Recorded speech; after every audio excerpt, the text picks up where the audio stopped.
ಓಂ ಶ್ರೀ ಗುರು ಬಸವಲಿಂಗಾಯ ನಮಃ. ಓಂ ಶ್ರೀ ಗುರು ಬಸವಲಿಂಗಾಯ ನಮಃ. ಓಂ ಶ್ರೀ ಗುರು ಬಸವಲಿಂಗಾಯ ನಮಃ.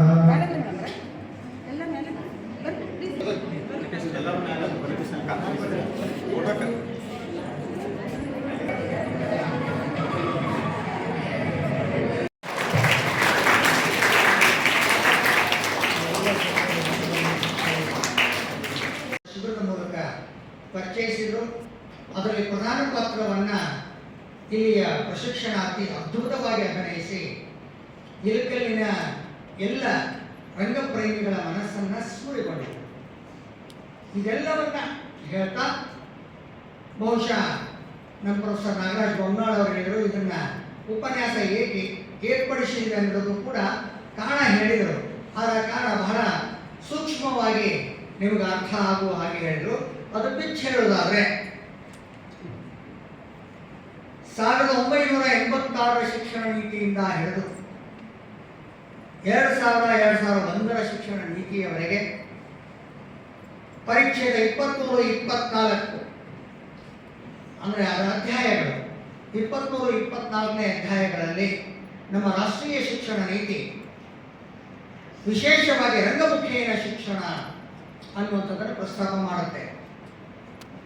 ಅಂದರೆ ಅಭಿನಯ ಕಲೆಯ ಮೂಲಕ, ನಾಟಕಗಳ ಮೂಲಕ, ರಂಗಕಲೆಯ ಮೂಲಕ ನಾವು ಶಿಕ್ಷಣವನ್ನು ವಿದ್ಯಾರ್ಥಿಗಳಿಗೆ ಹೃದಯವಾಗಿ ಅರ್ಥವಾಗುವ ಹಾಗೆ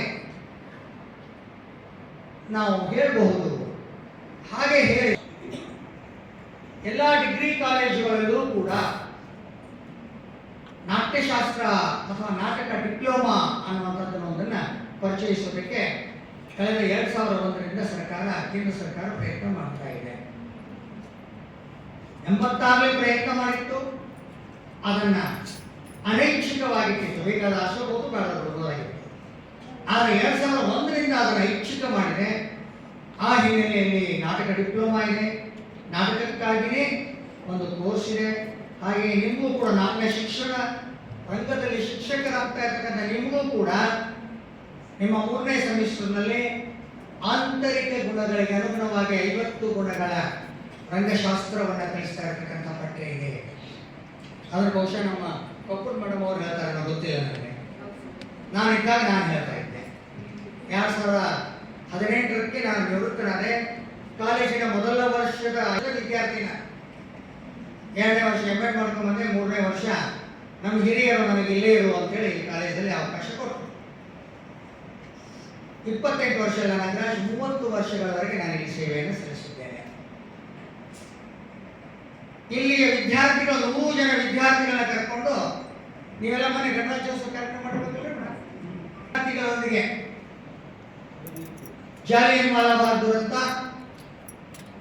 ಗಾಂಧೀಜಿಯ ದಂಡಯಾತ್ರೆ, ಹಲ್ಲಿ ಬಂಡಾಯ, 3 ವಿಶೇಷವಾದ ಪ್ರಹಸನಗಳನ್ನ ಅವತ್ತಿನ ಪ್ರಾಚಾರ್ಯರು ವಿದ್ಯಾರ್ಥಿಗಳ ಸಂಘದಲ್ಲಿ 100 ಜನ ವಿದ್ಯಾರ್ಥಿಗಳು ಭಾಗವಹಿಸಿದ್ರು. ಹೇಗಿರ್ಬೋದು 100 ಜನ ವಿದ್ಯಾರ್ಥಿಗಳು ಆ ಸ್ಟೇಜ್ ಮೇಲೆ ಬಂದ್ರೆ ಅಂತ ನೀವು ಮನೆ ನೋಡಿ ಸುಮ್ಮನೆ ಕಲ್ಪನೆ ಮಾಡ್ಕೊಳ್ಳಿ. 100 ಜನ ವಿದ್ಯಾರ್ಥಿಗಳಿದ್ರೆ ಯಾವ ರೀತಿ ಇರಬಹುದು. ಹಾಗೆ ಒಂದು ಪ್ರಾಯೋಗಿಕವಾಗಿರ್ತಕ್ಕಂತಹ ಪ್ರದರ್ಶನವನ್ನು ನಾವು ಮಾಡ್ತಾ ಇದ್ದೀವಿ. ಅಂಥದೇ ಒಂದು ಅದ್ಭುತವಾದ ಪ್ರದರ್ಶನವನ್ನ ಮರಾಠಿ ರಂಗಭೂಮಿಯ ವಿರುದ್ಧ ಕರ್ನಾಟಕದಲ್ಲಿರ್ತಕ್ಕಂತಹ ಇತರೆ ಭಾಷಿಕ ರಂಗಭೂಮಿಯ ಅಥವಾ ರಂಗ ವಿಶ್ಲೇಷಕರ ಅಥವಾ ಭಾಷೆಗಳ ವಿರೋಧವಾಗಿ ತಾಯಿ ನುಡಿ, ಮಾತೃಭಾಷೆ ಕನ್ನಡ ಅವಧ್ಯೆಗೊಳಗಾಗಿರ್ತಕ್ಕಂಥ ಸಂದರ್ಭದಲ್ಲಿ, ಕನ್ನಡವನ್ನು ಕಡೆಗಣಿಸ್ತಾ ಇರತಕ್ಕಂಥ ಸಂದರ್ಭದಲ್ಲಿ ಕನ್ನಡದ ನೆಲ, ಜಲ, ರಂಗಭೂಮಿ, ಭಾಷೆಗಾಗಿ ಹೋರಾಟವನ್ನು ಮಾಡಿರ್ತಕ್ಕಂಥವರೇ ಸಕ್ಕರಿ ಬಾಲಾಚಾರ್ಯರು. ಅವರನ್ನ ಶಾಂತ ಕವಿಗಳು ಅಂತ ಕರೀತಾರೆ. ಸ್ವಾತಂತ್ರ್ಯ ಪೂರ್ವದಲ್ಲಿ 1860ನೇ ಇಸ್ವಿಯಲ್ಲಿ ಕಲ್ಪಿಸಿಕೊಟ್ರೆ ಹೋಗ್ತಾ ನೀವೆಲ್ಲ ಎಲ್ಲಿದ್ರೋ ಗೊತ್ತಿಲ್ಲ. ಬಹುಶಃ ನಿಮ್ಮ ಇನ್ನೊಂದು ರೀತಿಯ ಹಿರಿಯ ಆತ್ಮಗಳು ಎಷ್ಟು ನಿಮ್ದು ಈಗೇನು ನೀವು ಇಲ್ಲೇ ಈ ಜಗತ್ತಿನಲ್ಲಿ ಹುಟ್ಟಿ ಬಂದಿದ್ದೀರಿ, ಇದು ನಿಮ್ದು ಎಷ್ಟೇ ಜನ್ಮಾಂತರವೂ ನಿಮ್ಗೆ ಗೊತ್ತಿಲ್ಲ. ನಿಮ್ದು 4ನೇ ಜನ್ಮನೋ 5ನೇ ಜನ್ಮನೋ 6ನೇ ಜನ್ಮನೋ ಗೊತ್ತಿಲ್ಲ ನಿಮ್ಗೆ. ನೀವೆಲ್ಲ ಜನ್ಮಾಂತರಗಳ ಮೂಲಕ ಈ ಭೂಮಿಗೆ ಬಂದಿರತಕ್ಕಂಥವು. ಮನೋವಿಜ್ಞಾನ, ಯಾಂತ್ರಿಕ ಬುದ್ಧಿ ಮತ್ತೆ ಯಾವು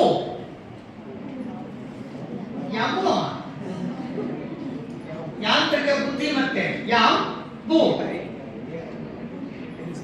ಆ ಯಾಪು ಮೇಲೆ ಒಂದು ಅದ್ಭುತವಾದ ನಾಟಕವನ್ನ ಬರೆಯೋಕೆ ಸ್ಟಾರ್ಟ್ ಮಾಡಿದ್ದೆ ನಾನು.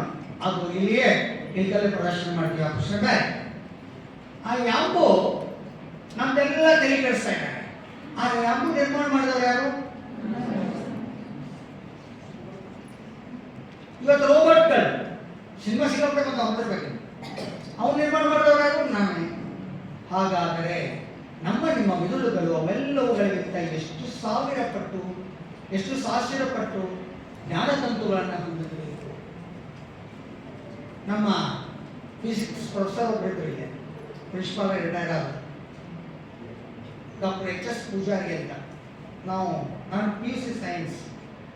ಅವ್ರು ಹೇಳ್ತಾ ಇದ್ರು, ನಮ್ಮ ಮೆದುಳು 1,44,00,000 ಜ್ಞಾನತಂತುಗಳನ್ನು ಹೊಂದಿದೆ ಅನ್ನುವಂಥದ್ದು ವಿಜ್ಞಾನಿಗಳು ಪರಿಶೋಧಿಸಿದ್ದಾರೆ. 1,44,00,000 ಅಂದರೆ ಎಷ್ಟಾಗ್ತಾವು, ಎಷ್ಟು ಹಿಡಿದಿರಬಹುದು ಅನ್ನುವಂಥದ್ದು ಲೆಕ್ಕಕ್ಕಿಲ್ಲ.